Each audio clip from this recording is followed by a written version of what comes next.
Morning, gang. It's Friday the 24th of July 2020. Good morning to you and welcome to this morning's United Kingdom talk, coming to you from the Chapel Hill Marina here in Lincolnshire. Looks like it's going to be another day, a nice day out there. The sun is already belting down. I discovered last night, because I did last year when I was in this little room, I had a little fan here.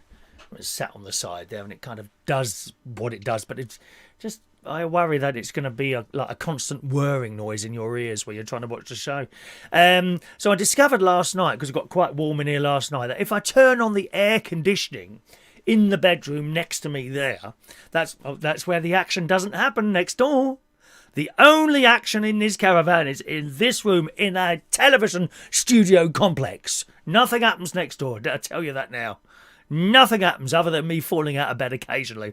I discovered if I turn on the air conditioning full blast in there and open the two doors, it comes in here and you get like a nice cool breeze coming in, which is quite pleasant, I must say. Good luck to Mick Davenport. I think he's in hospital today.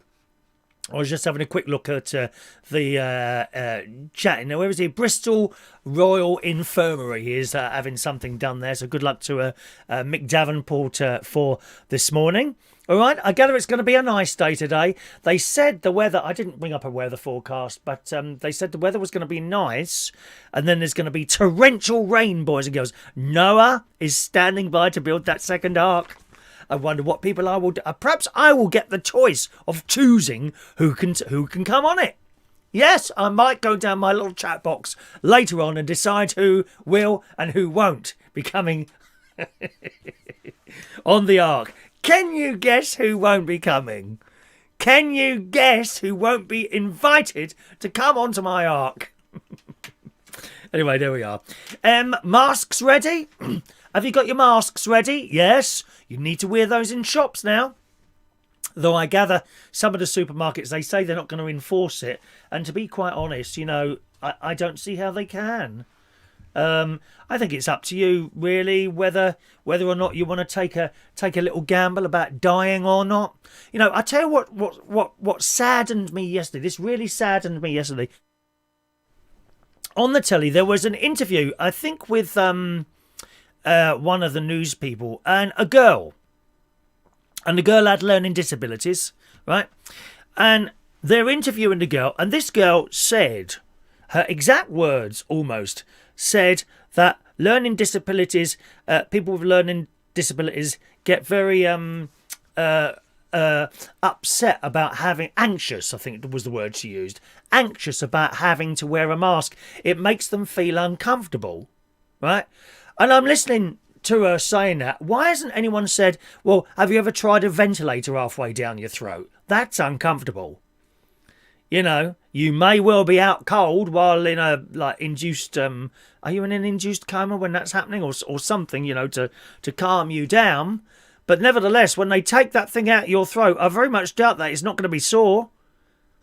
If you think it's bad enough wearing a mask, wait till you get stuck on a ventilator. No one said that to her. You know, well, it's up to you. You know, do what you want. You know, I shall certainly be. Well, I've been wearing a mask for weeks. The story is, in the Sun, face masks must be worn in shops today or you face a £100 fine. Here's why, where else you have to wear them, and it's other places as well. Okay. After weeks of confusion, ministers confirmed that face coverings will be compulsory for those popping into cafes and sandwich shops to pick up food to take away. Why would you need to take it off if you're going to pick some food up? Don't need to do that. Customers must also wear masks in shops, supermarkets, shopping centres, banks, building societies and post offices. The rules also apply to transport hubs, such as railway stations and airports. McDonald's said its customers must wear a mask when they order at the counter or self-service screens or go to the loo. They will be allowed to take it off when they're sitting down and ordering from the app or eating. However, customers will not have to wear a covering when they dine in at cafes like Pret guidelines say. Well, you couldn't, could you? How could you eat and have a mask on? Can't do it. Can't do it. Don't want to do that? Don't go in somewhere like that. This bloke told Sky News the cabinet minister Brandon Lewis. I don't know what he looks like. Brandon Lewis yesterday insisted it was all just common sense. That's how I look at it. All just common sense. You know, you've taken away. Oh, is that a picture of him there? Oh. You've taken away one of the possibility ways, or lessened one of the ways of you getting this nasty thing, haven't they? Anyway, there's a picture of that minister, Brandon Lewis. Not keen on him, really. I tell you who I can't stand. There's a Scottish bloke. I can't bear him. I dislike him more than... Actually, you know the little Scottish lady? What's her name?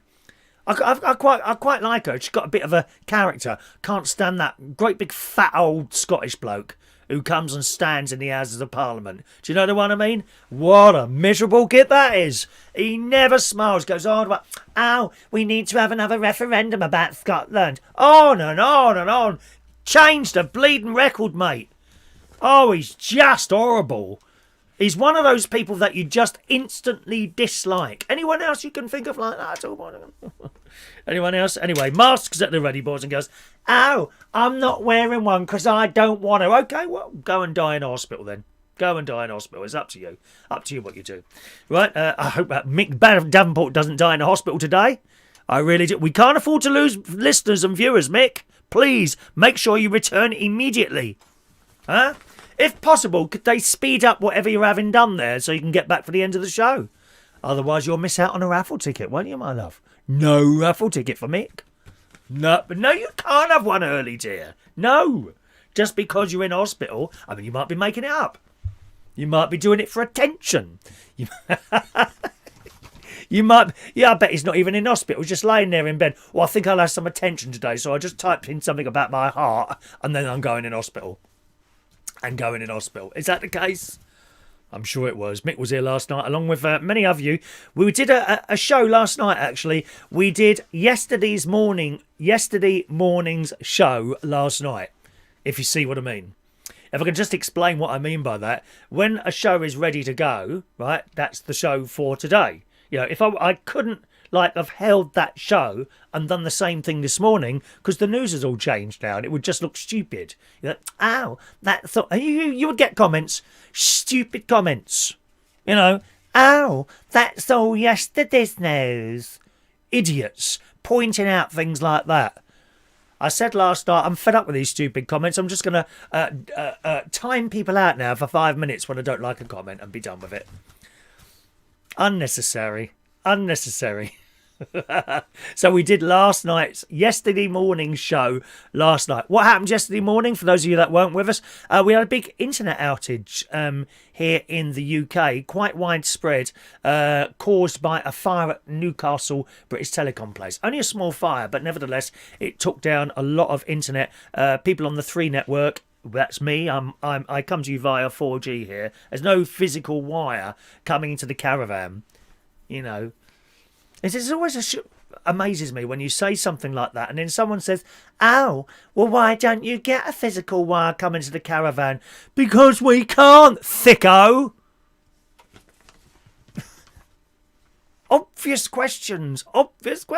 So that's why. And it took me down yesterday at about 9:30, 9:45, something like that, I think it was. Never mind. It's all done now. So that's why we did the show last night. We ended up being here about 2.5 hours. We had a fantastic show last night. We had a real laugh last night.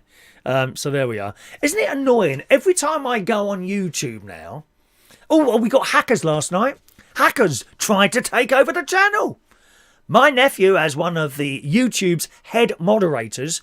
My nephew was very busy. He had to keep blocking. They were coming thick and fast last night. Some white supremacist group, it looked like, or something like that. I don't know what they were. But they were on there with all their political stuff. And you know we don't do anything like that. We don't do anything like that. We like a light-hearted show. And it just got too much, so I had to turn the chat box off in the end. Then we got a load of thumbs down. But what I couldn't work out is that they kept giving me tips. I got about 45 quid last night. I've never had 45 quid's worth of tips on a show. Never. Unbelievable. So that's what I got last night. £45 worth of tips. And they didn't get the messages read out. But they did get a raffle ticket. And one of them won the Super Chat raffle last night. We did it last night.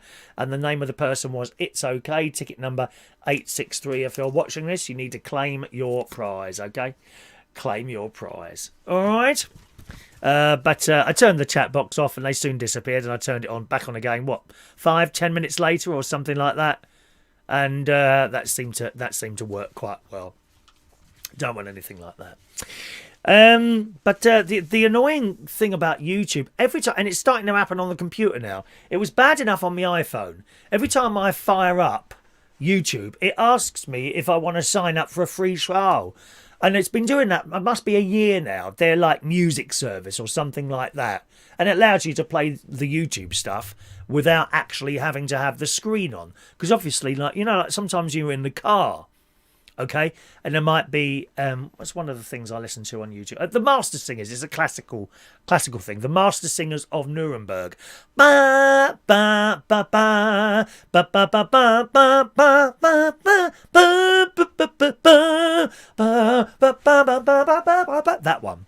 The Master Singers of Nuremberg, which I was very lucky a few years ago to go and see at the Coliseum in London. Fantastic thing. And I play that sometimes on my YouTube, but I can't do it while I've got the map on there or anything like that because it plays the video, you see. So I have to put the phone on the chair and turn it upside down, otherwise very distracting and very illegal as well.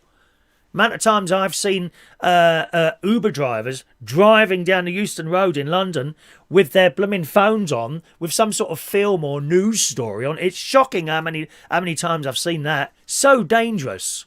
You take your eyes off the road for a second and that's it. A small child or a pet dog can run out, can't they?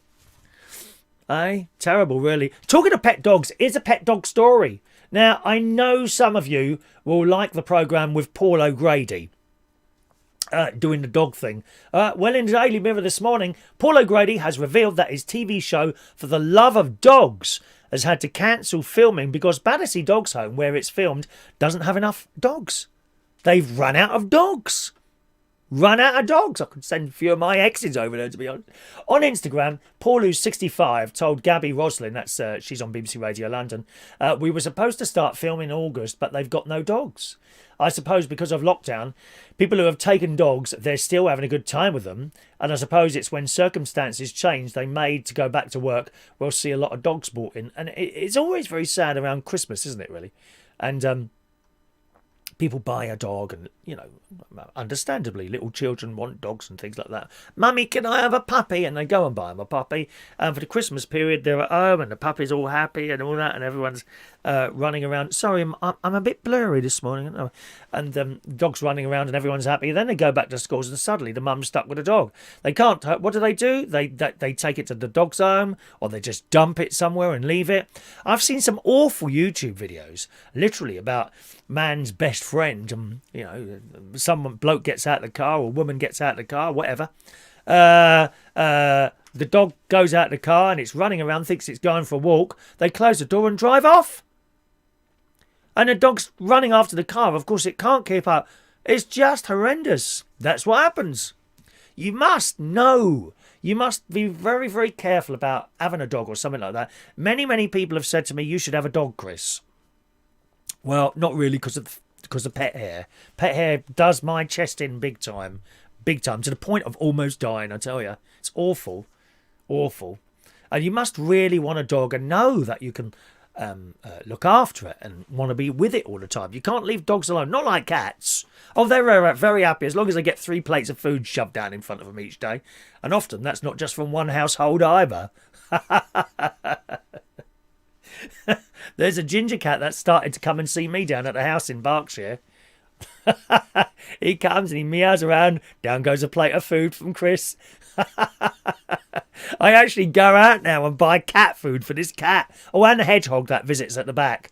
I've got a hedgehog in my back garden. He always runs around. They're very fast moving, aren't they, hedgehogs? Have you noticed that? They run across that grass. Anyway, back to this story here. For the Love of Dogs aired on ITV since September, and it shows Paul meeting the residents and staff at Battersea Dogs Home. Of course, they do cats there as well. He got to know the adorable dogs, who are puppies, who have been bought in either as strays or because they've been abandoned. That's always really sad. God, that's so sad to see a pet abandoned. It follows their progress as they find their lucky owners and find new lucky owners and settle into their new lives. But not this year. They haven't got enough dogs there. Ah, that's sad, isn't it? Poor little doggies. Here, little doggy. Here, little doggy. Is that? That's that one there, dear. Yeah. Oh, so that I was just talking about that YouTube music trial thing. Not only has it been coming up on my iPhone, and you click no, I don't want it, and then you go onto the thing. It started doing that on the computer now as well. Whenever I bring up a YouTube thing, it says, "Oh, would you like to try this trial?" No. How many times do I have to say no? God. It's like the antivirus thing on here. Every time I fire that up, it says, "Oh, do you want to extend this?" No. Every single time you log on. It's very annoying. It's almost as annoying as those adverts that keep popping up. The worst offender for that is the Daily Mail. Little videos that play when you don't want them to play. Surround it. You can barely see the story for the adverts around it. Dear me. Right, let's read some of your little messages on the show this morning. Very good morning to Jason Hughes. Morning, Jason. There's Mick Davenport, live from the Bristol Royal Infirmary. Can you turn it up loud, Mick, so that all the staff can hear? You know, they might want some sort of entertainment in today. They probably seen a few legs cut off today or something like that, wouldn't they? You know, kidneys being transplanted. They might want a little bit of entertainment. And here I am, providing it, completely free of charge to the entire world. Morning, Mick. Hello to Finley Trot. Morning, Finley. All right to you, sir. Gary Ross. Morning to Gary Ross. There's our Mandy Davenport as well. Fran Green. Good morning, lovely Fran.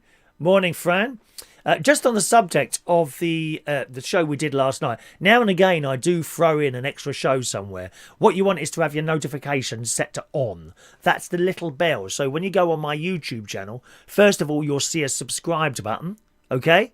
Right, which you've probably got on anyway, so have that on.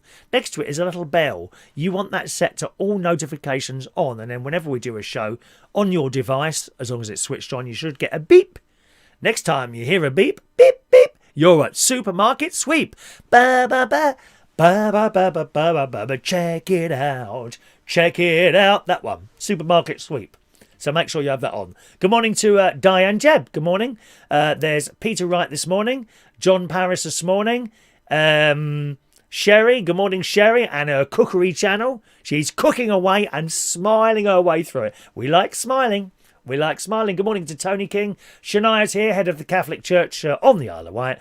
There's Denise Andrews, head of animal welfare on this channel. I'm sure you'd have something to say about the poor dogs being abandoned, Denise. Isn't it awful? And cats. All sorts. All sorts. The worst ones are idiots. Idiots who buy something like a snake or a tarantula spider, decide they don't want it anymore, so let it go. A tarantula probably ended up in this. Oh my God. So many spiders in there, darling. They are evil things. The 8 legs are watching us all at the moment. There's probably an 8 legs watching you at the moment from the corner of your room somewhere. I'm sure they're in here somewhere. Watch out for the spiders. People just release them into the wild. We had this problem with terrapins, didn't we? Terrapins aren't they like little tortoises or something like that? And people didn't want it. What did they do? Chucked them in the pond. No, incorrect. And then we had a problem. Michael Pullman's here. Good morning, Michael. Years ago in Australia, they had a problem with some sort of creature, perhaps a bug of some sort. Anyway, so someone had the idea of releasing cane toads to clear up that problem. Except then there was an explosion in the cane toad population, and they're like poisonous, I think. So they have a problem with that now. You know, can't win, can you? Morning to Tony King, Jason Hughes in the house there. Scrolling up a little bit there. Let's just scroll up, not worry too much about that. Good morning to Gavin. Morning, Gavin. Oh, he's not been very well. Oh, sorry, I did wonder where you were, Gavin. You managed to get your request in for a raffle ticket, though, my love, didn't you? Gavin Bass has not been very well. I thought there was something wrong because, as head of Twittering, you haven't twittered. My shows have not been retweeted. Very, very disappointed. But as you were ill, we'll let it go this time, and I will not remove remove you from your place of importance. Head of Twittering. Morning to Alan Wainwright. Hello to you, Alan. Alan, is there a message from you? One moment, please, Alan Wainwright. That is a message for you, Alan Wainwright. Yes, you're on live.com. And I'm assuming you haven't been getting your bingo tickets. Is that the case, Alan? Do let us know. Gary Ross, Nicola Sturgeon, can't stand her. Yeah, she's annoying, but not as annoying as that fat old bloke. Oh, he's awful. Awful, man. Moan, moan, moan, moan, moan. He's like that bloke on LBC, James O'Brien. Another miserable one. No sense of humour whatsoever. Doesn't find anything funny. Even Charlie on BBC Breakfast, he was on this morning. He don't see this funny side in things at all. You know, a politician, they might be talking about something serious, and a politician will try and lighten it a bit. And he said, do you think you should be joking about something as serious as that? Miserable git. I bet Naga's staying. I must say, her outfit wasn't as glamorous as it was yesterday. Yesterday, Naga, I did show the photo last night. Yesterday, Naga was wearing this like blue and green dress. Now, blue and green should never be seen, but it worked on her. Beautiful outfit. This morning it was a bit bland. It was like brown and white. Nah, I don't do beige or brown or white or anything like that. Good morning to Christopher Woodhouse. Morning, young Christopher. Hello to you, sir. I'm going out on a bike ride later. I've got an old bike here that my nephew managed to get hold of, and it cost me 30 quid. And I'm going for a bike ride today. The only thing is there's no suspension on it, so your bum gets really sore. Very, very uncomfortable. You haven't got another one of those saddles, have you? There really is no suspension on it whatsoever. Anyway, so that's what I'm going to do. I'm going to try and cycle along to the tin shop and like a single lane bridge where 3 roads meet, but there's only 1 lane on the bridge. So it's like this 3-way traffic light thing there. Going to try and get down there today, see how far that is. Let's have a look there. Daniel Woodhouse, good morning to you. Guess who? It's Daniel Legs Woodhouse, the super stud of the East End. Who told you that? Who told you that? Whereabouts are you in the East End? I used to DJ at a place there. The Black Horse it was, the Black Horse. The Black Horse. Don't know if you know that, Daniel. Are you near that area? Hackney or something like that. Good morning to Claire L. I'm going on holiday tomorrow to a cottage on the Sandringham estate in Norfolk. How lovely. If I see the Queen, I shall mention the show to her and maybe give her a sticker. No need to, darling. She probably already watches it. I wouldn't be surprised. Obviously, she can't be in the chat box. She's too busy, dear. She's a very busy person, the Queen. And she's probably she's probably the only person, to be honest, Claire, that I don't mind the fact that I'm on in the background there, you see. Morning to Mike Rees-Ponto. Hello to you. John's got site Wi-Fi, no pigeons, dear. £300 a year? £300 a year for the Wi-Fi on the cam? What's your speed there then, John? Gosh, £300 a year? That's shocking. Oh, you want to get yourself one of those little 3... Can you get 3 there? What mobile phone have you got there? If you've got a good 3 signal, get rid of that £300 a year and get yourself a little 3 SIM card. Be cheaper than that. I think it's about £20 a month or something like that. Morning to John Aitken. Hello to you. Right, let's just do some more little names there. Park Nest. Good morning, Park Nest. Hello to you. Let's just going to scroll down there so we can get on with it, dear. Gary Davidson. Have we said hello to you? Hello to you. And Denise has emailed the list of animals that must go on the Ark today. Yes. If you go down to the woods today, or on the Ark rather, if you go down on the Ark today, you're sure of a good surprise. Ba-ba-ba-da-ba-da-ba. Oh, Chris Moses has received his bingo ticket this morning. Excellent. There we are. There was a big demand for terrapins after the Ninja Turtle movies in the 1990s. Yeah, and they just when they didn't want them anymore, they just chucked them in the pond or in the lakes. Shocking. There you go. Michael Pullman, we have a problem with cane toads, foxes, European rabbits, feral cats, wild dogs, feral pigs. The list just goes on and on. Oh, dear. That's a very, very dangerous price. Very, very dangerous price, that place.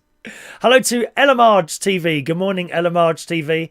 I saw you sitting at your... I had a quick look at you yesterday. Yeah, you're sitting at a... Is it like a desk, and you've got one of those microphones kind of to the side of you there, haven't you? Yeah, I thought you was about to burst into piano or something like that. Excellent. 10 meg, £25 a month. I don't suppose that's too bad then.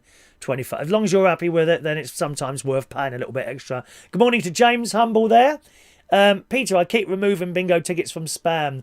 Yeah, there's a way of unspamming it. Let me see if I can find a spam email. Let me see. There we go. Yes, it's easy. It's easy. Choose your... Go into your spam folder. You have to do this on a computer, not on an iPhone. Go into your spam folder where you see me in the spam folder.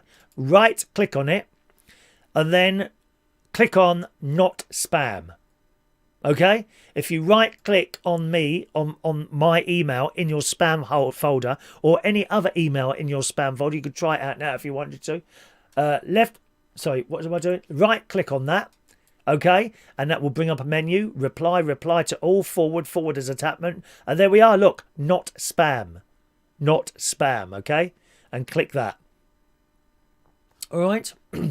Here we are. Always happy to help. Always happy to help with sensible questions and comments. Sensible questions and comments. Heidi Young. Good morning, Heidi. No, I think he's still there at the moment, I believe. Heidi, I think Mick Davenport's still in the hospital at the moment. All right. Good. Right, now, what have we got here? Some stories for you today. We'll have one little bingo game a little bit later on. They are Smarty via 3 do unlimited broadband. Well, I mean, if you're going to do it with Smarty, you might as well do it with 3, mightn't you? Good morning, Steve. You might as well just do it with 3. Mine's £20 a month or something like that, I think it is. Mine just gone up a little touch. Like maybe £20.53 or something. You know, everything goes up a little bit now. You know, on a regular basis, doesn't it? Everything goes up. Right, what have we got here? One moment, please. Oh, some pictures to show you. Went for another walk yesterday, boys and girls, which was nice. I went on exactly the same walk I did the other day, which I showed you last night. On the show last night. If you want to watch the show last night, that'll be up on my YouTube channel. Just go. It says, and the actual title is This Morning's Show Tonight or something like that. And you can see the show that you should have been able to see yesterday morning, but we did it last night as everything had started working. By the way, the internet that went down here yesterday at about 9:30, at 2 o'clock we had something come back, but still the most terrible upload speed. Stuff wasn't going up. It was coming down okay. I was watching Warrior Nuns on Netflix, which is just hilarious. You must watch that, Warrior Nuns. It's about these nuns, and they've got to protect something. And the Vatican are all... there's people in the Vatican who are dodgy, you know. And those gorgeous Swiss Army guards. How gorgeous are they? Have you noticed that? Anyone been to the Vatican? You go round, they've got these Swiss Army guards dressed in a wonderful uniform. They're all absolutely gorgeous. They're all about 20, 22 years old. I want to look like that again. Is it possible? I'll tell you what shocked me yesterday. While I was on my walk, this time I went with my sister, brother-in-law, great-niece Evie and great-nephew Harry. And we went on the same walk I went yesterday, the day before, and I took some photos. Well, blow me down. I knew I'd got really fat. But blimey, my sister and my brother-in-law are now thinner than me. We need to be thin. Very important. Morning, Joe Woodrove. Morning, Joe. I'm desperate to be thin.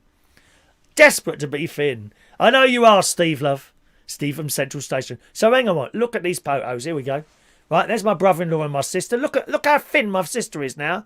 There's the 2 evil children. And that's Barney the dog, actually. He's quite old now and he's a bit deaf. That's the lock that we walked to. Ah, this is the witch's house that we discovered. I told them too, it was a witch's house. You see, Evie, she's the girl on the right, and that's Harry next to her. She said she wanted to go in there and make potions. Now there's me, look. Oh my God. Look, it's all round my stomach. Isn't it hideous? Hideous. Now, if you're wondering why my socks are pulled up like that, that's because there were stinging nettles and I was trying to give myself a little bit of protection there. Okay, but look at that. Look how thin Martin is now. And my sister. They've done so well. The witch's house. Evie wanted to make a potion in there. I said, what potion do you want to make? A potion of evilness, she said. Sadly, we found some bottles in there that kids had obviously been drinking. And there's me and all my fatness next to them. Look at him tickling me with a feather. That's Harry. And it was a lovely walk, actually. We were out about 2.25 hours. 2.25 hours on that walk. It's a lovely walk. Really, you go right along the river. Heidi would know it. Right along the river, and then you come back between two fields. You know, keeping off the field, because that's people's food that they're trying to grow there, you see. All right. Yeah, all doing well, Christopher. I just come in here and have a little bit of a chat every morning. You know, I enjoy this. And the Vatican guards asked Sherry to leave the area. Did they really? Why is that then? What did she do? Well, you got asked to leave the Vatican? Well, that's better than being chucked out of a pub. Well, I'm impressed with that. What did she do?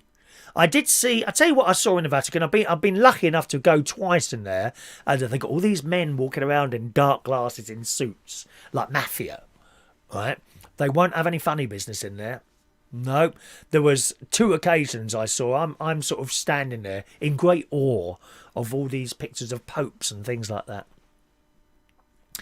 And I looked around, and this girl comes through the door. Right? She comes through the door, and she's got headphones on. Right? And the Vatican mafia, I call them, they're standing near the doors watching people come in. And I walked in, and I just nod at them, and they nod back. That's fine. Anyway, this girl comes in. She's got headphones on, and she's like this as she comes. Excuse me, and the man goes up to her. Excuse me, and they talk in English, strangely enough. Excuse me, hello, excuse me. And he grabbed the earphones and pulled them out of her ear. Excuse me, can you take those off, please? You're in a church here. Very disrespectful. Please take them off. And, oh, sorry. And she carried on. And then a lad walked in there, who was being a bit laddie. Excuse me, sir. And he had shorts on. Short shorts. You know, what we like to see, girls, isn't it? Short shorts. We like to see a bit of that thigh, don't we, ladies? Yes, he had short shorts in. Wouldn't let him in. Wouldn't let him in. Sorry, you got to cover your legs. Cover your legs. I don't think it works with T-shirts, because I had a T-shirt. Yeah, I would have had a T-shirt on, and that seemed to be acceptable. But I think it was shorts he had on, short shorts, and he wouldn't let him in. You know, you have to respect people's religions, don't you? You wouldn't expect to go into a mosque and have your shoes on. They require that you take your shoes off. So if I visited a mosque, I would take my shoes off. You must respect other people's religions like that, I think. Let's have a look. I take it the nuns were protecting the kids. That's not the kids from the priests in the programme. I think that's a bit unnecessary, Gary. Peter Wright, didn't know you had to do it on a PC and not on a Samsung phone. Well, I don't know anything about that, really, to be honest. I'm now the fattest lump in the family. I am, John. Terrible, isn't it? Terrible. Lay off the chocolate and honey roast crisps. Well, you say lay off the honey roast crisps, not knowing how many packets of honey roast crisps I've had this year. The answer, 1. 1. On my way up here on, when was it? Sunday night. On my way up here on Sunday night, I had 1. That's the only bag of crisps that I've had this year. Yeah. Sherry, I asked to have photos taken with the guards. What, they asked you to leave? How funny is that? Good morning to George Bond this morning. Morning, George. I saw your new intro, George. Very good. With the pictures of... You like animals, don't you? I got to say something to you, George. I was watching your intro. You have some sort of music in you, and I'll tell you how I know that, right? Because when you were making your intro, I noticed to the beat of the music, the picture changes, just like mine does. I used to notice this a lot on BBC music programmes, whether it be Top of the Pops or, I don't know, Val Doonican, something like that. You could always tell who the producer was, right? Because when they filmed songs and things like that, the picture would change where there was a downbeat on the music or an upbeat, but it would change, sort of. So, for example, let me do, when I do that, the picture should change, all right? When, let me think, love is in the air, everywhere I look around, bum, bum, bum, bum, bum, bum, bum, bum, bum, bum, bum, love is in the air. Every sight and every sound, bum, bum, bum, bum, bum, bum, bum, bum, bum. And I don't know if I'm being foolish, don't know if I'm being wise, but there's something that I must believe in, and it's there when I look in your eyes. Love is in the air. And every time I click my fingers, that's where, in my head, the picture needs to change. Not halfway through a line. And yours, you've done it so that the picture changes to the beat of the music. Don't think I didn't notice that. So you've got some sort of music in you. Seriously. I'm not making that up. You have some sort of music in you that makes that happen for you. A lot of people wouldn't even notice it. I think most people wouldn't notice that, but I certainly noticed it. All right, so that's good. That's a good thing. Good morning to Michael Lawrence. Hello to you. And there we are. Good. That's that then. Let me have a look there. So we got our bingo. Oh, the bingo. The bingo. Just touching on the bingo because we're going to have a little game later. I think what I need to do is have 2 bingo databases, which I can change quite easily. So I take out one database and put the other one in. What do we need 2 for? We need one for Sunday nights. Okay? And we need one for daytime people. The reason being... Okay, when we play, as we played last night, the Sunday bingo database, because that's all I've got at the moment, there's a lot of people that aren't there. And of course, we get jammed up at the top with no one's claiming the prizes, you see. All right. And I did say some weeks ago, and it was quite a popular thing that I mentioned, that we could have a little bingo game every morning, right at the end of the show. It won't be halfway in the show or at the beginning of the show, right after we've finished everything else, including giving out. We'll do the raffle tickets, and then we'll do the bingo, and then we'll do the birthdays. Do it like that. Therefore, those people that don't like bingo, and there are people don't like the bingo, don't want to play the bingo. John Parrish doesn't want to play. And those people that don't want to play the bingo, it doesn't spoil the rest of the show for them. And we're going to do that. But I might have to do a separate daytime database for that one. Okay. Good morning to Dr. Gregorian. And there is the delightful Adam the plumber. Morning, Adam. And Sean Pye. Good morning, Sean. Sean is in the house. Hello, little Sean. I think I'm going to have to start making a note of what time people turn up for the show. Might have to give that job to someone else. I noticed certain people come late. Rachel, very surprising that Rachel's so late this morning. God's sake, Rachel, you're normally there at the crack of dawn, aren't you? Eh? Morning, Rachel. Okay, let's do some stories. In the Daily Mail Daily Mirror this morning, a TV host and actor, Fabio Porchat. I've never heard of him, have you? Fabio Porchat was interviewing politician Gilhern Boulos for his... Who's he? What is it? This can't be UK, is it? Anyway, he's been interviewing this bloke for his Politics Live mini-series when his wife walked through the background with only a towel on her head. Perhaps would you like me to do that? I might suddenly turn the camera on and just it won't be one of those nasty shows where they're doing stuff to each other or themselves, come to that. You know. Wasn't there someone off The Only Way is Essex that did one of those bad videos? Huh? I'm sure it was... Was it that Dan Osborne or someone like that? No, it was... I can't remember now. Anyway, I wouldn't do anything like that, but what I could do, just randomly, is turn the camera on and walk past naked. That's it. Is that appealing to you at all? I think we'll have to be on widescreen at the moment. In the Daily Mirror, working from home has thrown up plenty of challenges as people across the world are forced to swap their offices for the kitchen table. The situation has left one journalist red-faced after his live stream chat with a politician was interrupted when viewers couldn't help but notice his naked wife failing to sneak past in the background.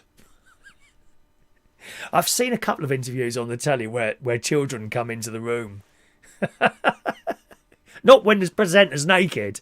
They've just come into the room while an interview's coming on. Dad, I'm doing an interview at the moment. I was wondering, do people use their own webcams for this? I think that is the case. There seems to be an awful lot of interviews these days on the television now conducted over Skype. This has started in the last few months, isn't it? And of varying different qualities. Some of them are really good. Some of them are hideously bad. And I wonder if they were using their own webcam. Because, I mean, actually, if the BBC were to send them... So, oh, mind you, you can't do it. You've got to do it instantly, haven't they, you see? That's the thing.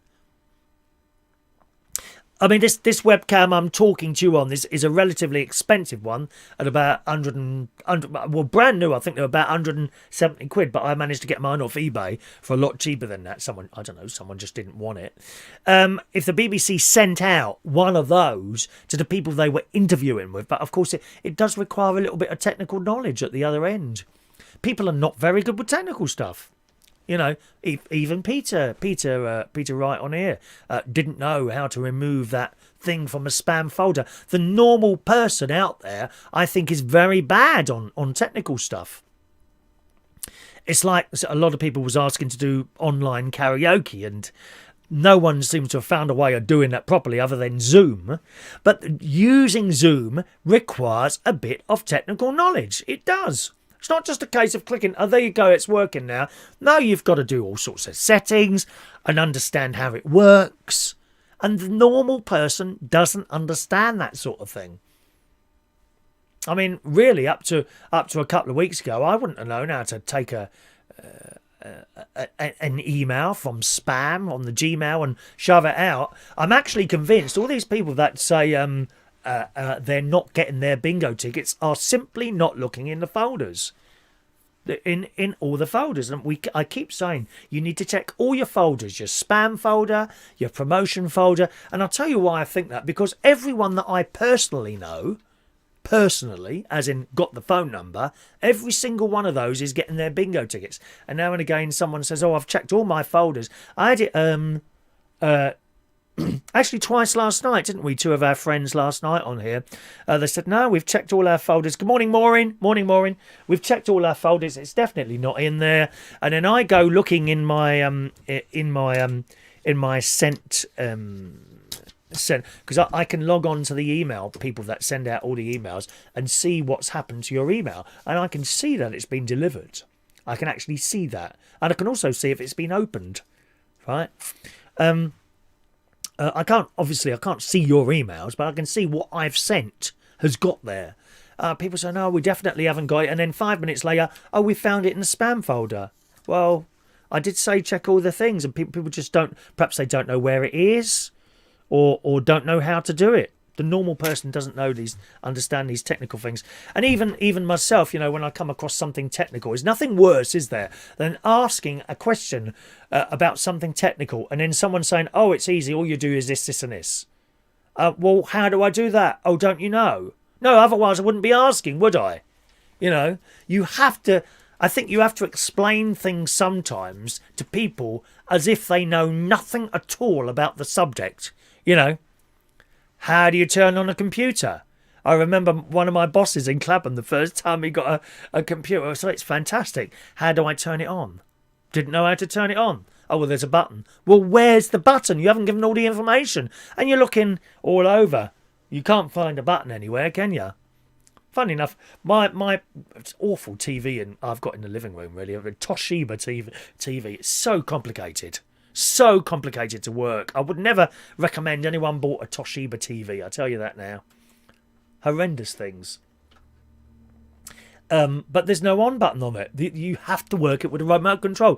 I've had the thing off the shelf, on the top, upside down, looked on the back. No buttons on the telly anywhere. The only thing that could be a button is a little red light, round thing in the corner. And I touch it, but that doesn't turn it on and off.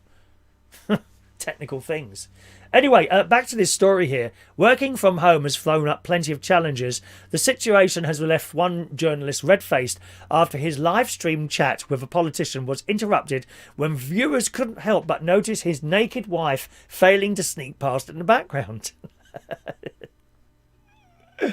Oh, dear. As the two, that's him and Fabio, as they are deep in conversation, Fabio's wife, Natalie, scurries across the room with nothing but a towel wrapped around her head, having just come from the shower.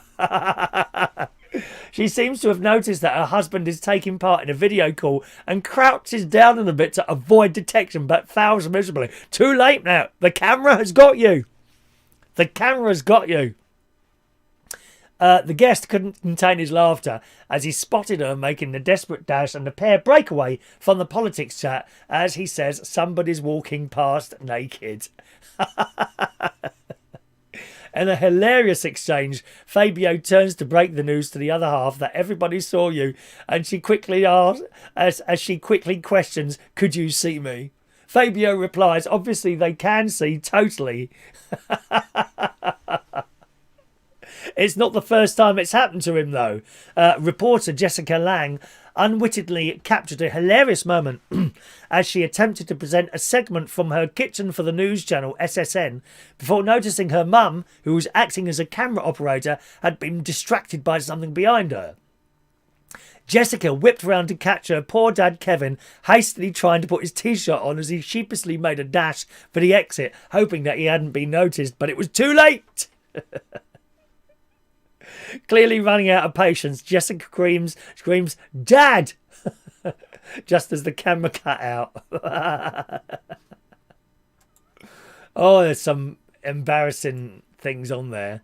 But, yeah, I don't know. Obviously, you know, I was just saying, you know, for the BBC to send a film crew to someone's house, like, of course, they sent a film crew to here in January, didn't they? And they stayed with me all day doing a little piece about my show from a caravan. And that was a great day. I really enjoyed that. I wonder how much that cost the BBC to do that. You know? I wonder how much. And similarly, with all these interviews, they would used to send a film crew out, didn't they? And they'd come and do the interview. And it would be top quality on the telly and all that. Fantastic. And they seem to have stopped doing that now. They're just doing on people's webcams. I mean, it would be a lot cheaper to actually send them one of these high-quality webcams in the post or perhaps on a bike and say, use that. Use that. But it'd be a lot cheaper than sending around a film crew.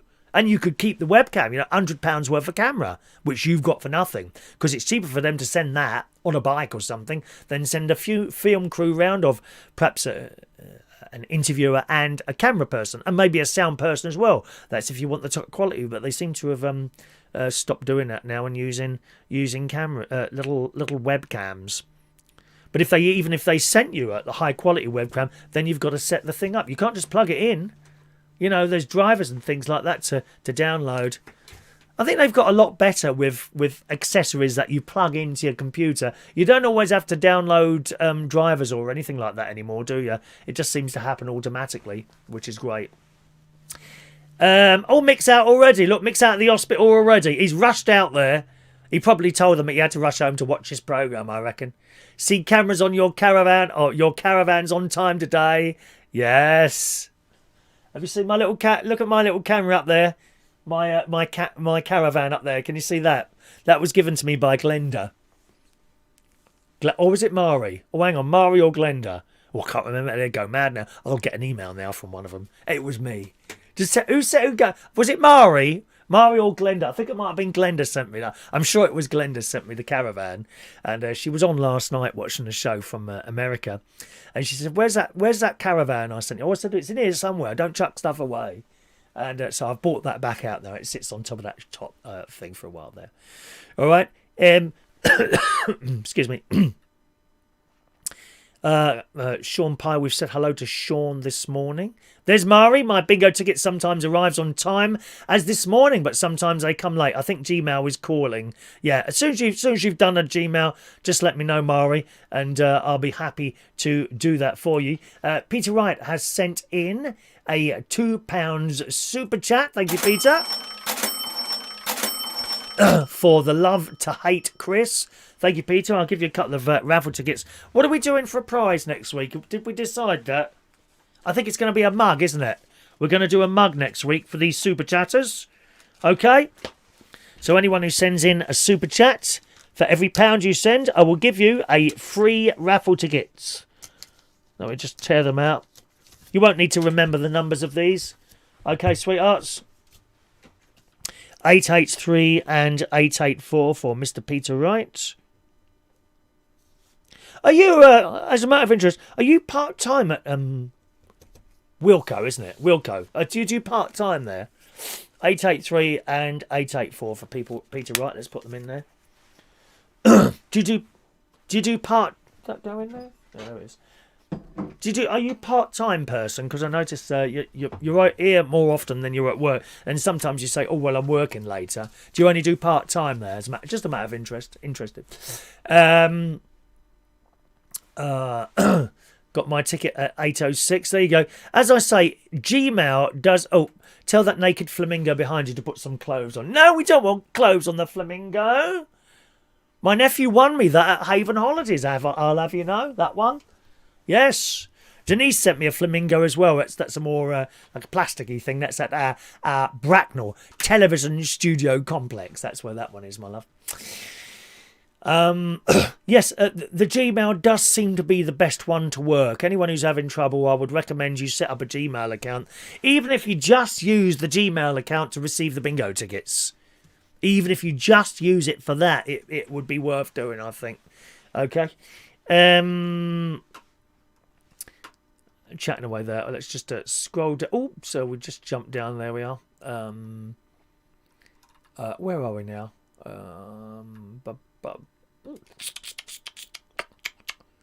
Heidi. Caravan was from Glendale. I thought so. That little caravan. It's got a little light in it. I could turn that light on and off. You know, when I can't afford the batteries anymore. Which I believe that moment's coming very soon, to be honest. Never mind. A CT scan. Is that the thing where you go in the tube? I don't think I'd fit in it. Oh, Mr. Reardon, we're just going to put... Oh, it's got stuck at your stomach. Not funny. Not funny, dear. Not funny. 26 hours. Oh, you are part-time. 26 hours this week. Okay, fair enough. £30 in a taxi. Oh, gosh. £30 in a taxi. That's a lot of money, isn't it? Blimey. Blimey. Can you do more hoodies? It wasn't popular, the hoodies, Michael. Wasn't popular. I only did 2. They were very expensive to do. Probably more expensive than the clocks that we did. Very expensive and not popular. So probably not. Probably not. Unless I find somewhere that can do them cheaper. Actually, Lee Toby might be able to do them. Let me mark a note of that. I think it's Lee. Is Lee with us this morning? Lee Toby? He might be able to do them, I'll ask. Gardeners World has video clips of viewers' gardens in every show now. Really good stuff, all done themselves. How lovely. We like to see people's gardens. I like the personalisation of it all. You know, I did show a couple of flowers. I haven't got them on here last night. One of which we didn't know what it was called there. Good. What have we got here? Teeth. Do you ever dream that your teeth are falling out? You know, if so, please make an appeal to ITV to bring back the Jeremy Kyle show, because none of them had any teeth, did they? In the Daily Mirror, if you've had a dream that your teeth are falling out, you're not the only one. It's one of the most common dreams. But what does it mean? Now, I have to say, I don't recall a dream of me with my teeth falling out. I don't recall that at all. At all. So I don't know if that's happened to you or not. It says every night after about 90 minutes after you fall asleep, your body will enter the REM, the rapid eye movement cycle.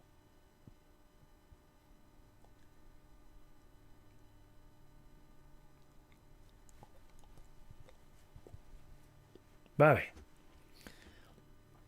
During this state, we will have about 5 dreams, but more often than not, they will make up very little sense when you wake up. They are funny dreams, aren't they? Especially when they really don't make any sense at all. But the dreams you have can actually reflect scenarios or feelings you experience in your day-to-day life, so it's well worth keeping a note of them. One of the most common dreams that people have is the sensation that their teeth are falling out, and no, this isn't a reminder to book a checkup at the dentist. It turns out that teeth-related dreams can mean a whole host of other things. This bloke told the Huffington Post it could mean that the dreamer's ability to assess emotional experiences was being interfered with. When the teeth fall out, one's survival is challenged. One's ability to eat, so it could mean disease. Oh, well, I should be all right then, because I haven't dreamt that my teeth are falling out yet. If it's a person other than the dreamer whose teeth are falling out, the dreamer may have an issue with the person who may be a superior at work, for example. Maybe it's your boss. You got a problem with them? The dream may indicate that the fear of the person in waking life is overstated. This bloke explained that this could also subconsciously relate to our fear of growing older. Listen, it's all right growing older. I've got to tell you, it's all right. All right, there's no one chasing me anymore. Oh well, but it's all right. It's okay, honestly. In the West, ageing is feared and repressed as much as possible. Losing teeth, therefore, would be a graphic illustration of a metamorphical death sentence or a reminder of death. Another theory, according to Freudian psychology, is if a woman is dreaming about her teeth falling out, she is subconsciously longing to have children. Whereas if a man has a dream about the same thing, it can mean they're afraid of castration. Oh my God, who's out there doing castrations then? I hope not. So there we are. Has anyone dream about their teeth falling out at all, I wonder? Bit scary, isn't it? Teeth falling out. Gosh. Morning to Peter Paliwoda. Oh, blocked drains. Have you got blocked drains this morning? Poor soul. Poor Peter has blocked drains. John once dreamed he was a horse. Turned out to be a nightmare. Very good, John. Look at that. Viewers with material this morning.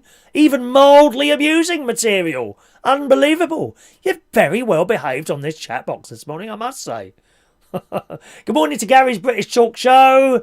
He's online. Yes, Gary, it was a big internet problem across the UK yesterday. It was in some of the newspapers. I was saying on the show last night, these big internet outages, they don't make the telly anymore, do they? Because it happens so often. I think last year, didn't we have last year? O2 went down a couple of times. There was a big one from 3 last year.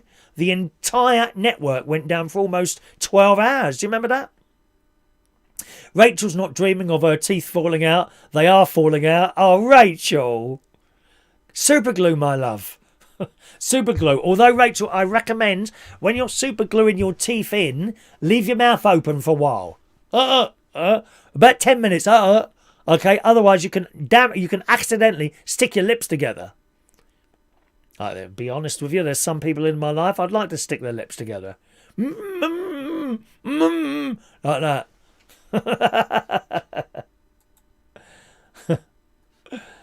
Disney.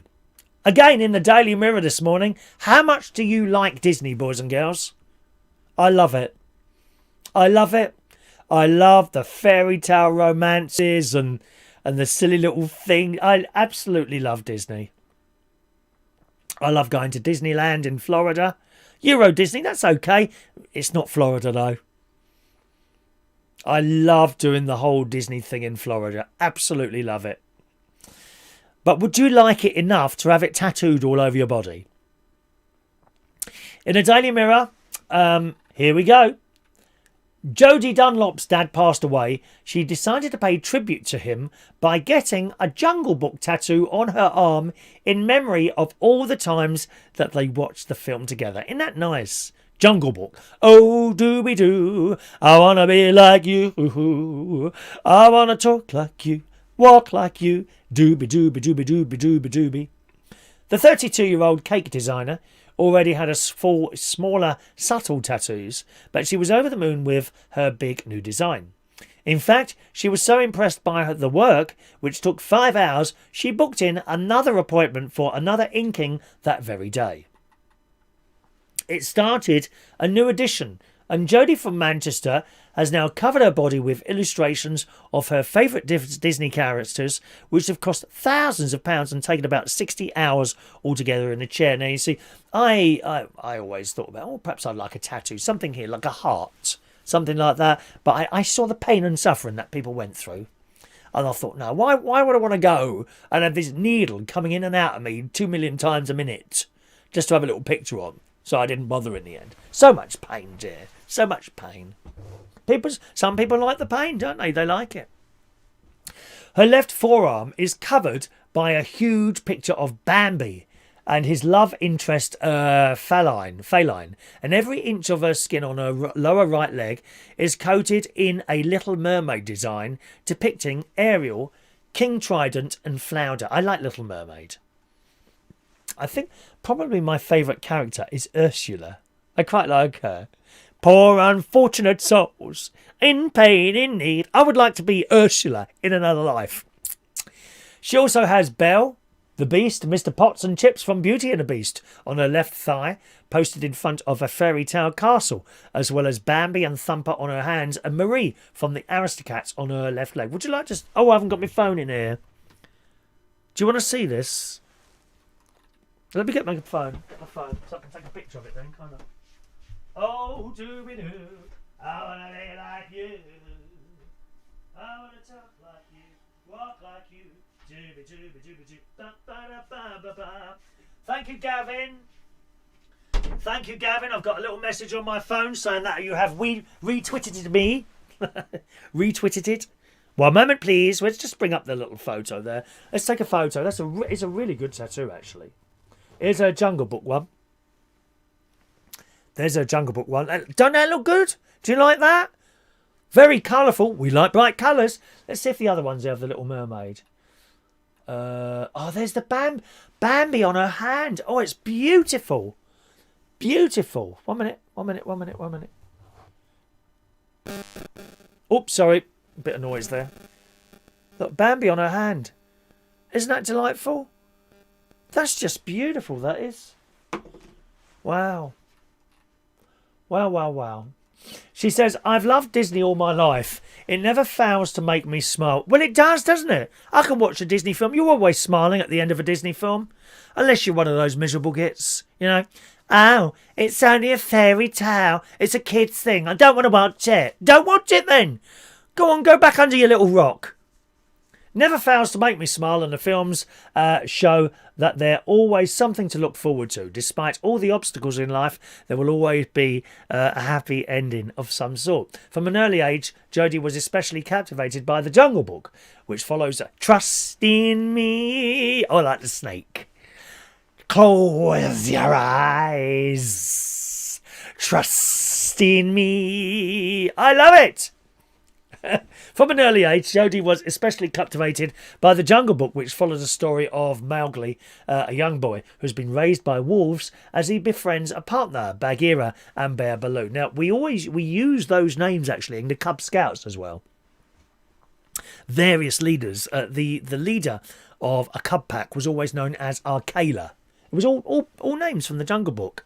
And then you'd have assistants, Baloo, Bulgara, which in my case, Bagheera was Mrs. Waller, who actually lived next door to us when we were living in Roehampton when I was a Cub Scout.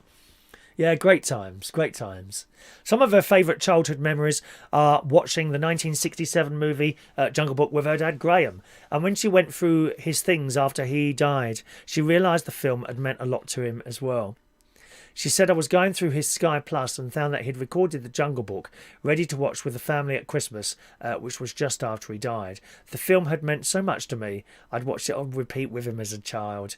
I even heard one of the songs, Bare Necessities, played at his funeral. Look for the bare necessities, that's why the world can rest at ease. Da-da-da-da, berries and your money. Yeah, man. Da-da, bare necessities. Isn't that lovely? In May 2016, 5 months after losing her father, Jodie decided to immortalise her love for him with a tattoo, fittingly a Jungle Book themed design. And she's absolutely covered. Would you have all that? Would you have all that all over you? Little Jungle Book tattoos and stuff like that, I wonder? I know quite a few people with tattoos. Some people it suits. I think generally on young men, they look good on young men. As blokes get older, these tattoos start sagging. And oh no, dear. You know, as you get older, who's got tattoos? What celebrity? Oh, one of the One Direction boys has got tattoos. Harry Styles, isn't it? He's got a load of tattoos, and they look good on him. And Justin Bieber, but they're young men. You know, I think as you get older, they start. Oh no, that doesn't look very good. Not very good at all. Good morning to James Humble joining us there. Morning, young James. Hello to you. Let's just scroll down a little bit there. John Parrish, my teeth are like stars. They come out at night. Too many jokes from you this morning, John. Although they're very good, I must say. There we are. Perhaps you won't discuss other people's channels and what happens on them on this channel, please. Just because you can't get hold of him on there. You must have done something naughty, Michael.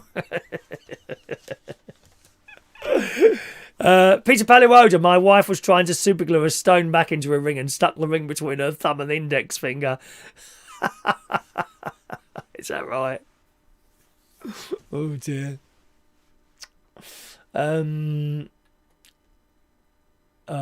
Just scroll down there. Are you just talking to each other now? Chris was the snake. Trust in me. Scrolling. Okay, good. What else have we got here? This is a little bit serious, this one. And I always say how much I dislike wasps. I hate wasps. Horrible things. Horrible things. You know, you're eating something, one comes around you, doesn't immediately come, and then it goes off and brings all its mates back, doesn't it? Horrible things, wasps. And they sting for no reason. Not bees. You can go right up to a little bee and watch it doing its stuff. You know, right up to a flower. There's some lavender. Some people on the caravan site here. Lots of people have got lavender. It's covered in bees. And there's another little, I don't know, Rachel will probably know. There's like a little, like, long triangular flower with 100 little flowers on it. The bees love that. They love that. Well, in the Daily Mirror today, it's very sad. A 5-year-old boy has died while his nan is fighting for her life in hospital after they were attacked by wasps while cutting a tree. Now, funnily enough, and Heidi, you'll know this, there is some fruit trees where the bins are here on the caravan site. Okay, there are some fruit trees next to the river. And the first year I was here, I was putting some rubbish in the big are they paladins? You know, those big bins that everyone puts their rubbish in. And I noticed some steps the first time I was there. So I went to walk up the steps, but I became aware that there was a tree, 2 trees either side of these steps, and they were covered in wasps.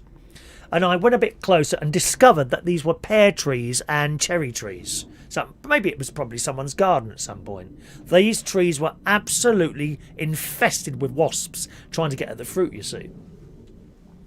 Well, these people obviously didn't see the wasps.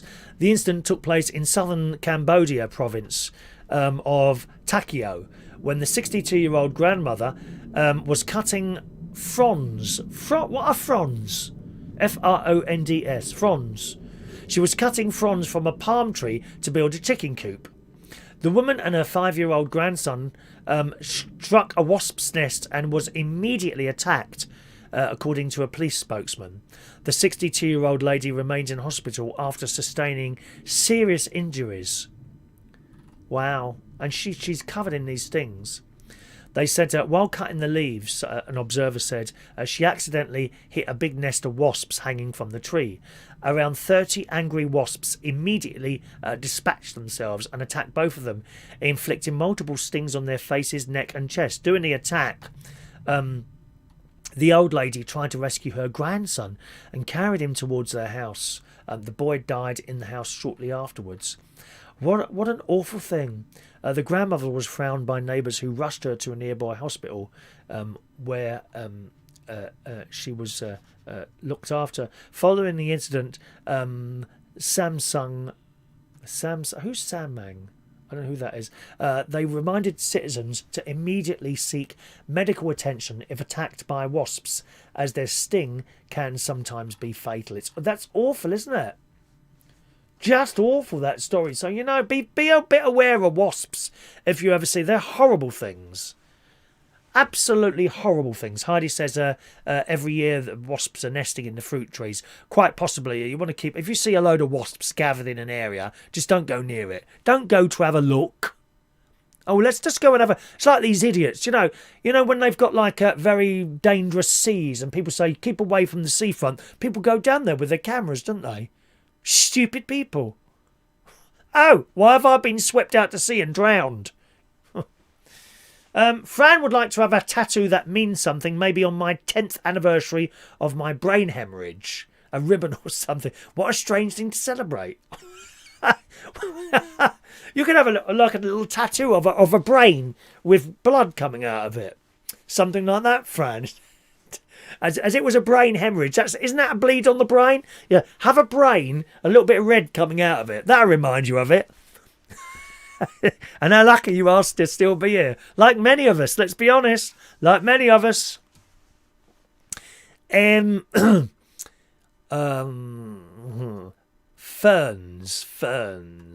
where are we? Two-faced wasps are.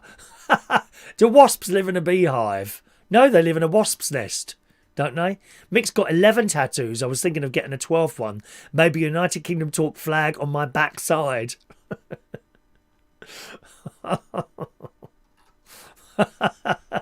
There's another tattoo story actually here. And in the Daily Mail this morning, a Belgian artist specialises in tattooing the roof of people's mouths and is shown off his unique work. This bloke who works at the Purple Sun Tattoo Parlour in Brussels is well known for... Is Brussels a boring place? I've been told that Brussels is a really boring place to visit. Is that right? Don't know. Anyway, he's been showing off his artwork. However, the most unique skill is doing the roof of the mouth tattoos, which he's been designing for around 5 years. Do you want to see some? Do you want to see a couple of these? These are horrible. I don't like this one. Now, I think the first one looks like a spider, except it only appears to have 6 legs. Oh, that's horrible. Why would you have that? Why? Don't you think that's a bit horrible? Not my cup of tea at all. What else has he got? I don't know if there's any colourful ones. They all seem to be black and white. I think this is this a I don't know what that is. Isn't that something to do with Muslims, that one, I think? That one, possibly? So you could have your religious sort of symbol tattooed there. What else have we got? Is there any coloured ones? Oh, there's a pair of lips. How weird is that? I mean, no one would ever see it, would they? You know, look, that's a bit cut. That's a pair of lips. That one. Is there anything that's a bit more colourful here? Oh God, there's a poo. Someone's had a poo done in there. Why is there a? He's had like a tattoo of a poo done in his mouth. Look. There's some really weird people around, isn't there? I don't know. He claims that 90% of people describe these tattoos as being almost painless or at least very easy to handle. However, 10% of people complain about jaw muscle ache from keeping their mouth wide open for long periods of time. Yeah, like going to the blooming dentist, isn't it? All those tools going in your mouth. He says the healing is like any other mouth tattoo or piercing. Don't have anything too spicy. No strong liquor, and be careful about what you put in your mouth for a couple of days.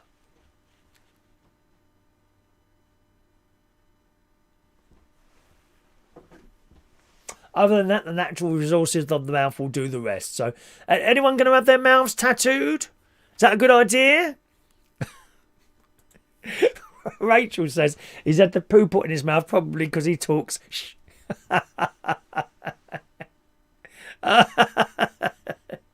Peter Paliwoda's having one done. Feed here. I like that. Feed here. Oh no, Rachel's thinking of tattooing the whites of her eyes black. Don't muck around with your eyes, Rachel, for God's sake. Sean's friend has got a barcode tattooed on his neck. When you scan it, it says made in England. Yep. Chris Woodhouse That's because his breath smells like shh. We know people like that, don't we, Chris? No names, D. No names, dear. What else can you get in post offices? Well, good news, boys and girls. No need to go to any nasty drug dealers anymore. In the metro this morning, a postmistress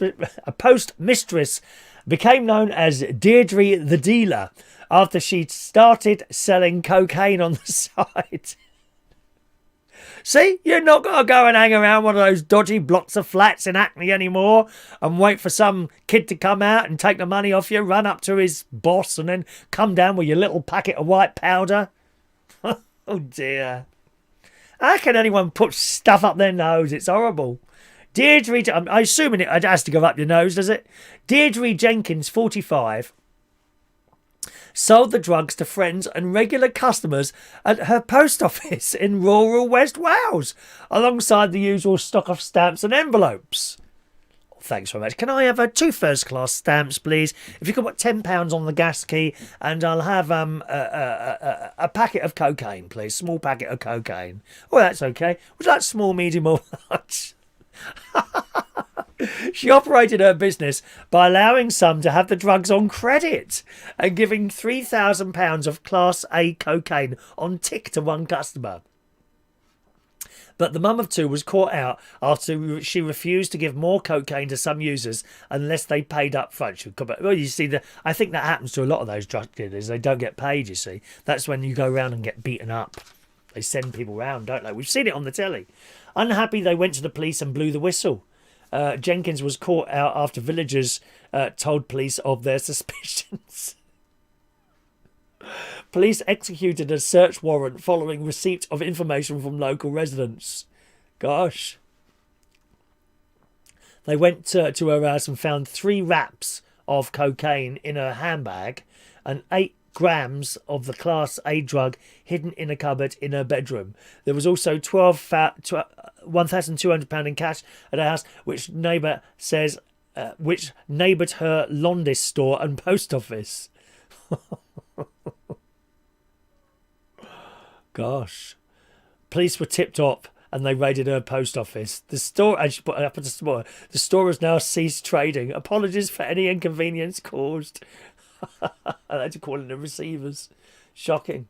Funnily enough, there was a club I went to, as you well know, back in the 90s, and which I've talked about. Everyone was off their heads in there. Everyone. I kid you not, there was an ice cream van that used to park outside there, selling ice creams and burgers and other stuff as well. It was an ice cream van, literally parked outside this club. Chris Woodhouse, you'll know the one. Kids were used to queue. We were queuing up there. Can I have a burger, please? Or a couple of E's as well, please, while you're there. There you go, mate. It is the weirdest thing ever. Peter, imagine having a tooth out without cocaine. Well, they don't give you cocaine, do they? For teeth? No, they give you some sort of injection. Or is it in the injection? Is it? I didn't know that. Excuse me, I'm just clearing my throat there. There we go. What else have we got there? My brother has his name tattooed on the inside of his lip, like he will forget his name. Trade, that's the one, Chris. That's the one. Do you remember the ice cream van outside? I mean, why didn't anyone think it was a bit odd to have an ice cream van outside a club at 5 o'clock in the morning? No one ever seemed to think that was odd. Wouldn't you? If you was a policeman, that's a bit odd. Why is there an ice cream van outside a club at 5 o'clock in the morning? Good morning to Paul and Lou joining us there. Oh, it's 10 o'clock. Let me just have my pills. I have my pills. What are we? Friday. Da-ba-da-ba. I'm going down to 2 pills soon in the morning. At the moment it's 3. Going down to 2 because they've reconstituted 2 of them into 1.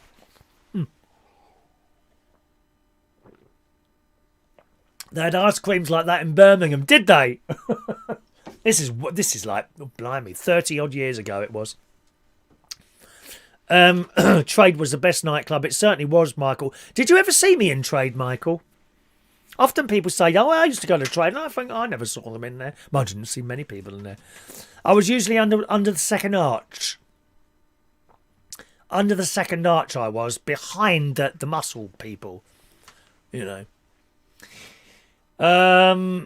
We got a swimming story here. This is it's something I wouldn't do, I tell you. Ice swimming. Again, in the Metro this morning, it says, I knew I could die if I stayed in there too long. I kept asking myself if it was safe or if I was stupid for exposing myself to the extreme cold in an icy lake. This is written by a lad called Ben Aldridge. How to be comfortable with being uncomfortable. He does iced swimming. Literally, that's how cold the water is.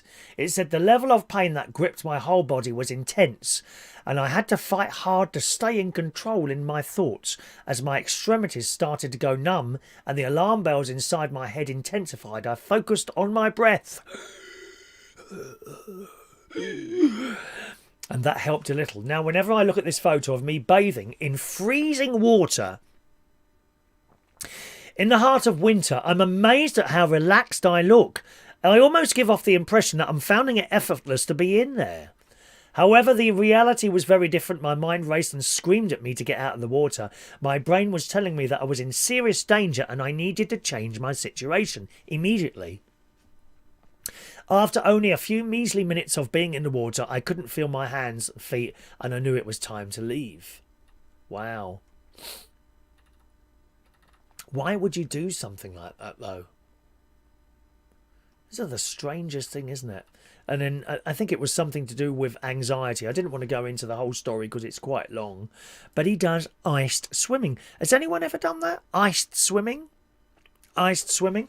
I tell you what, I do see annually, actually. There's a group of people that go down to Brighton Beach. I think it's on Boxing Day, and they go swimming in the water, and it must be freezing cold in there. Absolutely freezing cold in there, I would imagine. Just madness. Has anyone done iced swimming or freezing cold water? I don't mean when you go down to your local swimming pool and the heat is not quite working properly. You know, I mean literally going in a freezing cold lake in the middle of winter or something like that. I just don't understand why you'd want to do something like that. You know, just madness, isn't it? I don't think I'd like to experience something like that at all, really. Right, we've got one more story, then we do the raffle tickets. The Russians have been trying to destroy this show, boys and girls. I have it. It's even in the paper this morning. As you well know, some of you are watching this programme via satellite and through wires everywhere. What? The Russians have caught on to me. In the Sun this morning, Russia has enraged the West and raised the threat of a space war by firing a weapon designed to knock out enemy satellites. Well, I could be coming from one of those satellites. They're trying to destroy me. They won't be the first people, to be honest. They're trying to destroy me. The Kremlin's military push to use weapons in space puts US and allied space assets at serious risk, says the US Space Commander has warned, while its UK counterpart said it risked peace in Earth's orbit. There's so much stuff up there now, flying around. Certainly here, at night time here, if I go out, unfortunately it hasn't been a clear sky the last 2 nights, which was disappointing because I really wanted to go and see the comet again, which apparently was at its closest last night. But I couldn't see anything because we were all clouded over here. But you can certainly see loads of satellites going over here, loads of them. You just look in the same place and now and again you'll see something moving. Some fast, some very fast, you know, like that. And some slow, like that. I suppose they're all doing different things, aren't they?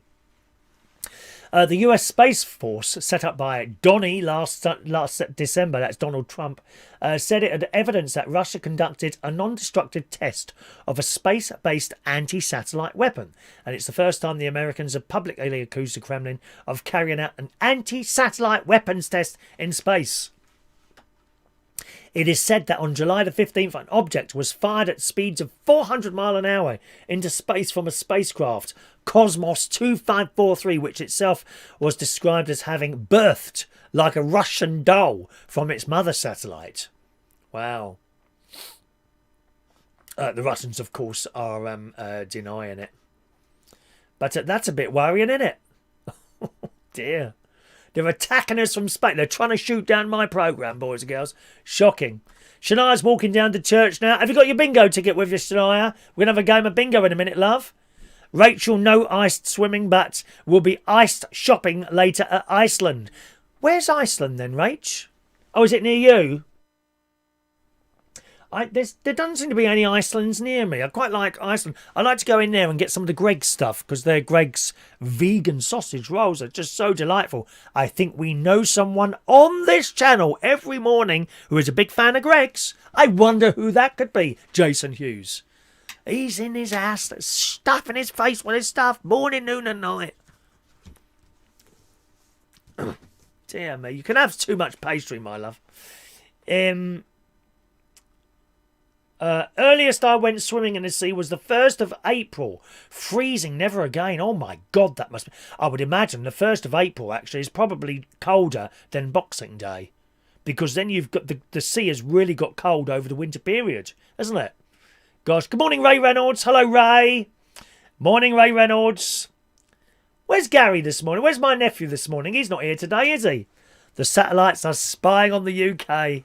Spalding, is it? Okay, Spalding is where the is where Iceland is. Must be one near me. I wonder if there's one in Boston.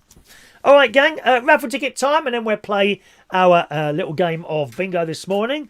If you'd like a raffle ticket, please speak now. All right. If you've applied by email, then I'll deal with those straight after the show. We may be as I said a few weeks ago, I might stop doing the email ticketing and just have it for the whole idea of having the email is it attracts people to the show, you know. If people are just emailing in, not watching, well, what's the point in giving them out? Yeah? Agreed on that one? John Aitken. Here we go, John. Thank you, baby. Ticket number 53 for John Aitken. Maureen gets 52. Gary Davidson, 54. Gary Davidson. Oh, hang on. What did I say? 54. Oh, sorry. I've got to stop it moving. There you go. It's jumping up there. There we go. John Aitken, 53. Gary Davidson, 54. Michael Lawrence, 55. There you go. Michael Lawrence, 55. Fran, 56.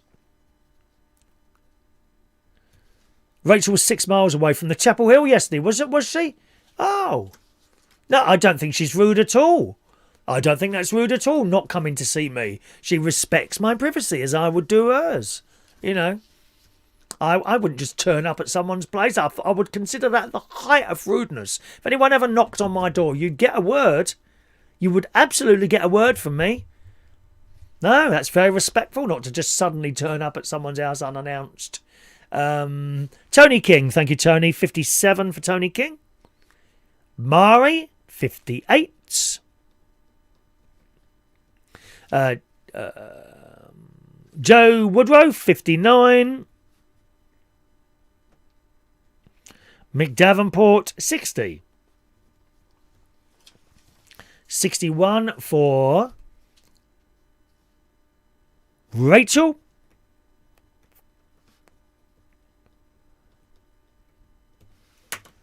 Jason's going to Greg's, is he? Ross on Wye. I don't know where that is, Ross on Wye. Is that somewhere on a river, is it? I would assume something like that. Someone on a river. What do we get? What's he having? A bit of high-vis wrapped around my face. Yeah, you got to have a mask on, dear. Diane Jebb, 62. Thank you, Diane. Denise Andrews, 63. Jason Hughes, 64. Ross, 65.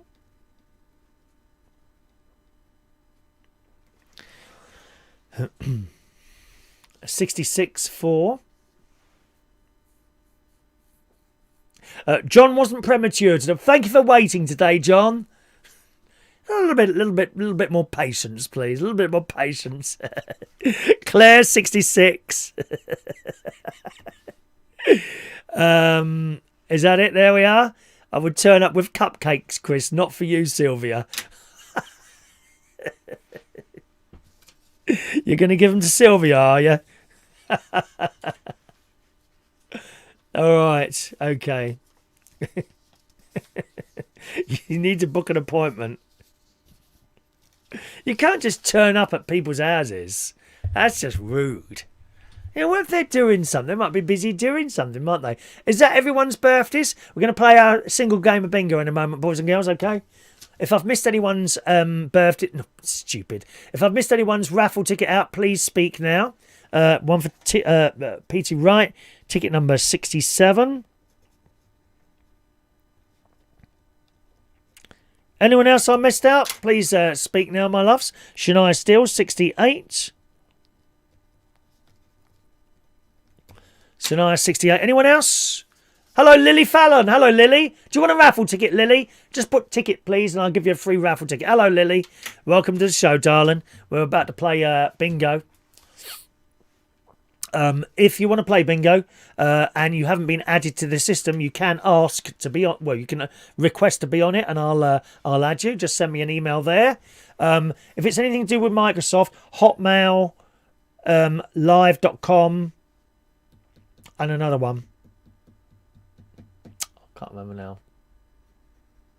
You really want a Gmail address to be able to play the bingo, because there's difficulty getting to the email to some of the other people. Just send us an email address there. Say, please add me to the bingo, and I'll be very happy to do that for you. Just while you're seeing if you've got your raffle tickets and things like that, let's do today's birthdays. We've got birthday today for Lee Burns. Happy birthday, Lee. 36 on this... it's Friday, isn't it? Yeah, it's Friday.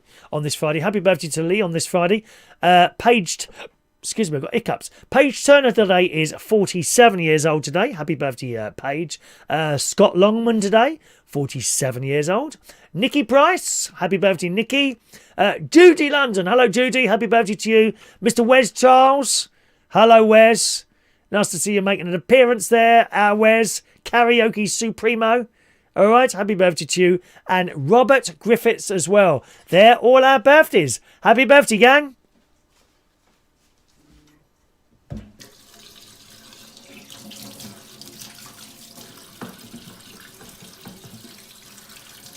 Happy birthday to you. Happy birthday to you.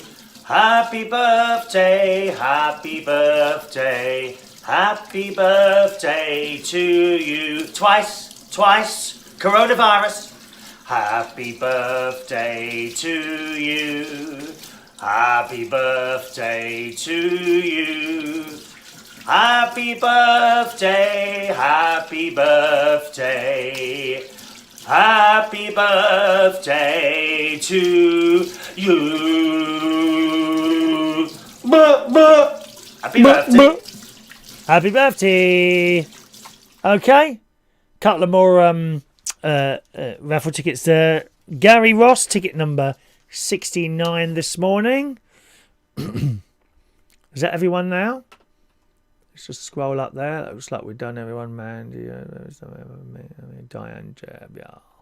Everyone's done. Shania, mine in Gmail came in spam this morning. Always check all the folders. You can unspam me, Shania, so that in future the tickets don't come to spam. What you have to do is right click on the email from me that's in spam, and then it says not spam. Then just you get another menu come up. Click on not spam, and then it should go to your in folder after that. All right. Some of you were asking, why is it our happy birthday messages don't always come up when they type them in? The reason is your little icons that you put with it. If you just put happy birthday, that'll come on. If you put too many pictures on there, for some reason, YouTube don't like that, and it doesn't appear. Okay? So when you're doing happy birthday, people put little cakes and things, which are all very pretty indeed. Cakes and little ice creams and things like that, little pictures. They don't come through for whatever reason. I don't know why that is. Sometimes they do, sometimes they don't. All right. Okie doke, gang. Let's do our little game of bingo today. Okay. If you just get your little bingo ticket out. I can't remember what it says on the bingo ticket today. Let me have a look at mine. I always send one to myself. There it says. It says virtual card for Friday morning, 24:07:20, 10 a.m. So round about that time, and that's fine. And let's bring up the bingo board. That's working. Okay. All right. Are you ready then? Eyes down. You need to cross off all the numbers on your bingo game. All of them. As soon as you've done that, shout bingo in the chat box. Or put a little text up to the text phone. You'll only have 45 seconds to claim today. On Sunday it'll be a minute and a half, but there's bound to be not many people here. Okay, so there we are. Right, here we go then. Eyes down. 2 and 3, 23. One Fat Chris, number 8. See you, Sean. Bye, Sean. See, that's why we do the bingo after everything else, because not everyone wants to play bingo and they disappear at this point. 6 and 9, 69. Two Little Ducks, 22. Quack, quack. Ow, ow, ow. Sorry? 2 and 9, 29. 6 and 7, 67. By the way, you should all have got your stuff in the post by now. 7 and 9, 79. Anyone who sort of won things or bought things. All on its own, number 1. 5 and 2, 52. I've got some brand new bingo prizes coming, actually.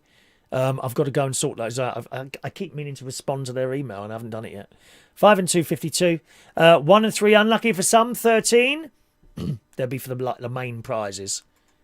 2 and 7, 27. All the 7s, 77.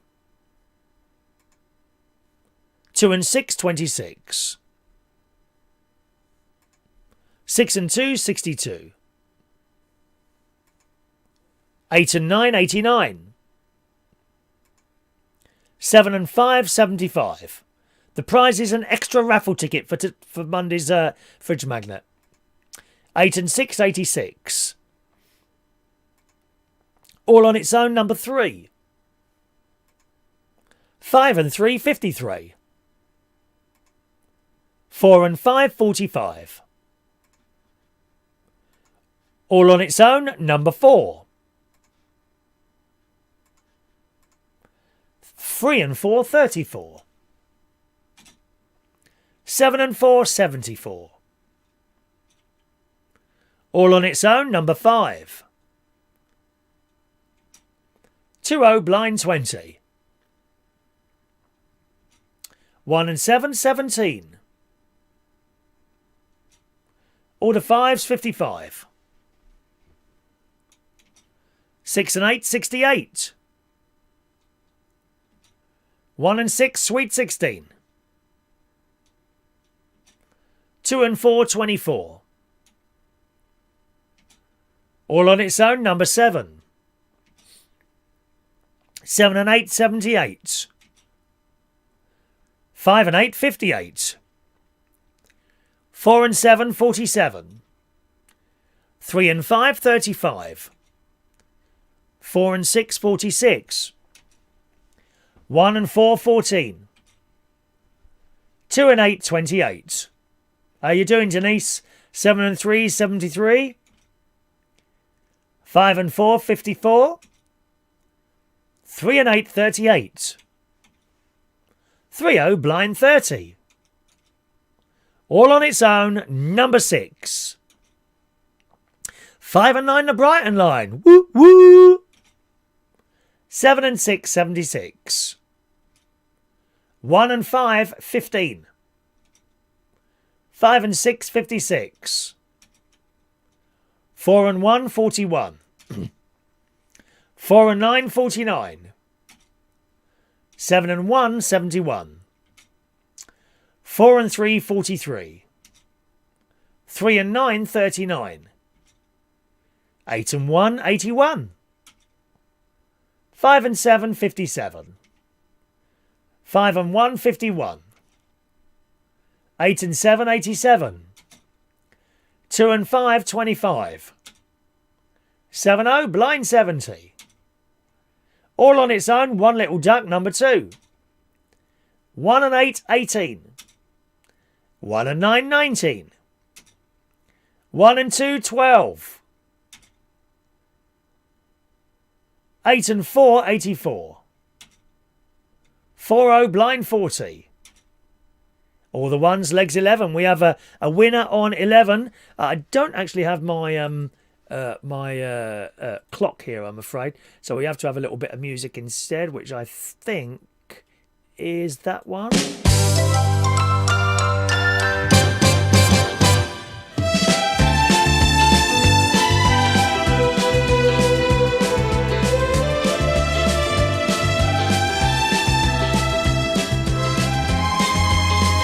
Rubbish cards for Denise today. Never mind, Denise, darling. We do have a winner. Not sure that they're going to be here, but we'll wait a little while. La da da da da da da da da da da da da.